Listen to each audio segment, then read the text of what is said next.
The 2026 NFL season is almost here, and the wide receiver position is absolutely stacked. We've got superstar veterans looking to reclaim the top spot, young stars coming off breakout seasons, and a few players who can completely change the conversation this year. But with so many elite receivers across the league, who actually deserves to be ranked number one?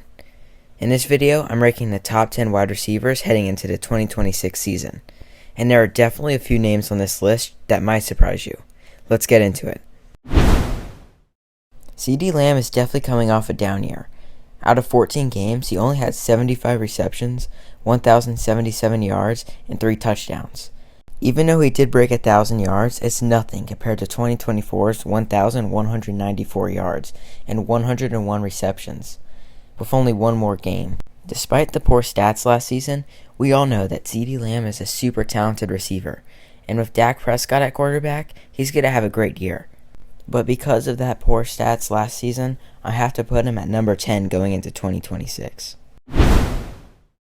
Nico Collins' biggest struggle in the past has been missing games due to injuries. In the 2024 season, he played 12 games, yet he still broke 1,000 yards. In the 2025 season, he played 15 games, barely missing any. He had 71 receptions, 1,117 yards, and 6 touchdowns, much better than CeeDee Lamb. Nico Collins is good at catching over people's head and powering through people. Being 6'4" and 222 pounds, he's one of the larger receivers in the league. Nico Collins was ranked 9th among all NFL receivers for yards after catch, averaging 4.9 yards after reception, which is much better than most receivers in the league. I have him at 9 because he's still been a little inconsistent with injuries, and with the quarterback CJ Stroud, you just never really know what can happen. Just like CeeDee Lamb, A.J. Brown is also coming off a huge down year. He played 2 more games in the 2025 season, yet still managed to get over 50 less yards. With 20 less targets, Jalen Hurts was obviously not going for him more. Devontae Smith was getting the ball a lot more, and A.J. Brown was becoming a wide receiver too. And this offseason, he was traded to the Patriots.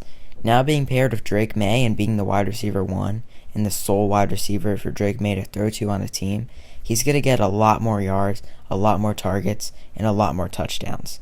That's why I have him at 8, because with this new quarterback situation, I think A.J. Brown's going to thrive on the Patriots. George Pickens was on fire last season.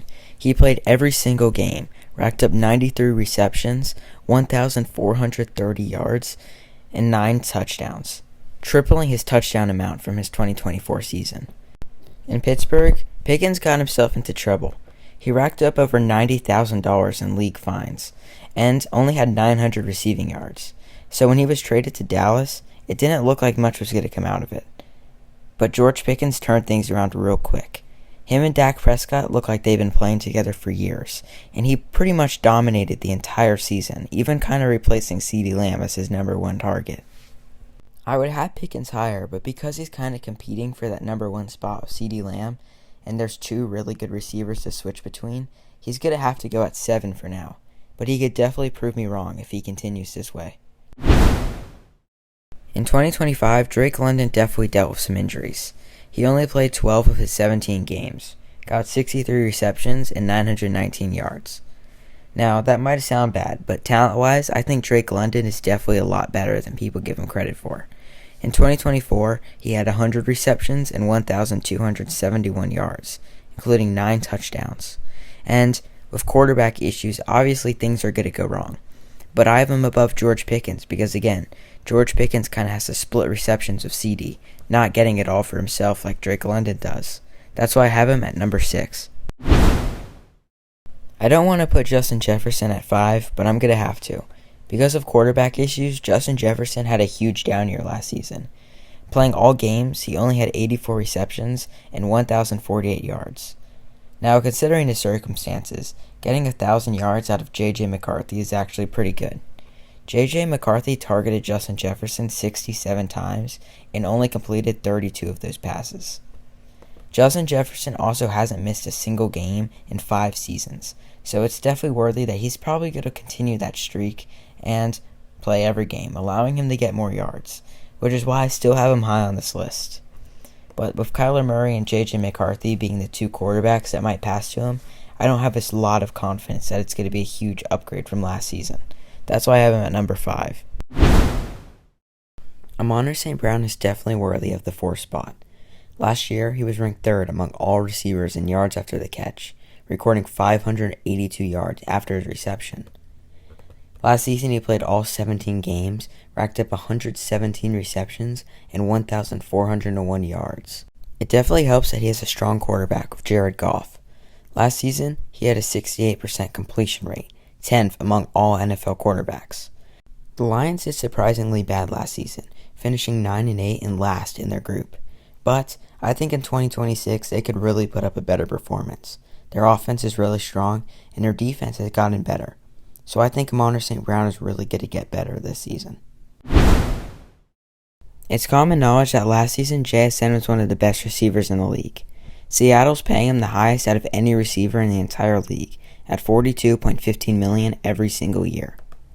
Last season, he had 1,793 receiving yards, 116 receptions, and 10 receiving touchdowns. He was 1st in the NFL in receiving yards. And at only 24, he's won a Super Bowl. I think he's just going to get better and better every season, and since he's so young, I can see him having a really bright future ahead of him. The only thing holding him back is Sam Darnold. While he played pretty well last season, imagine if he had a quarterback like Josh Allen, Patrick Mahomes, or Joe Burrow. Then he would take an even bigger step up.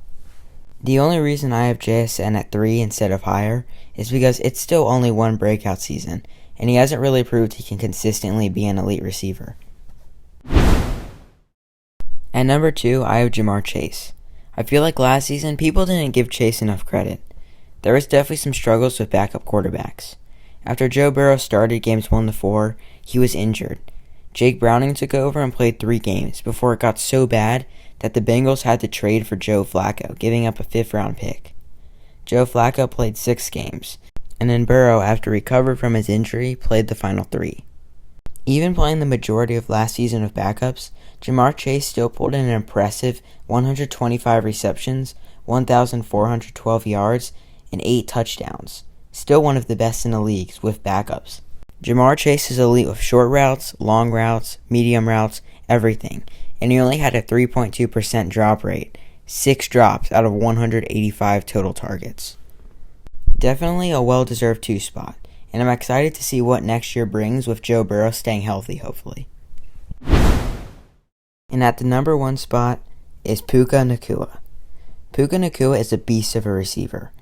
In 2025, he had 129 receptions, 1st in the NFL, 1,715 receiving yards, 2nd in the NFL, 10 receiving touchdowns, 4th in the NFL, and 666 yards after the catch, 1st in the NFL, completely dominating the stats.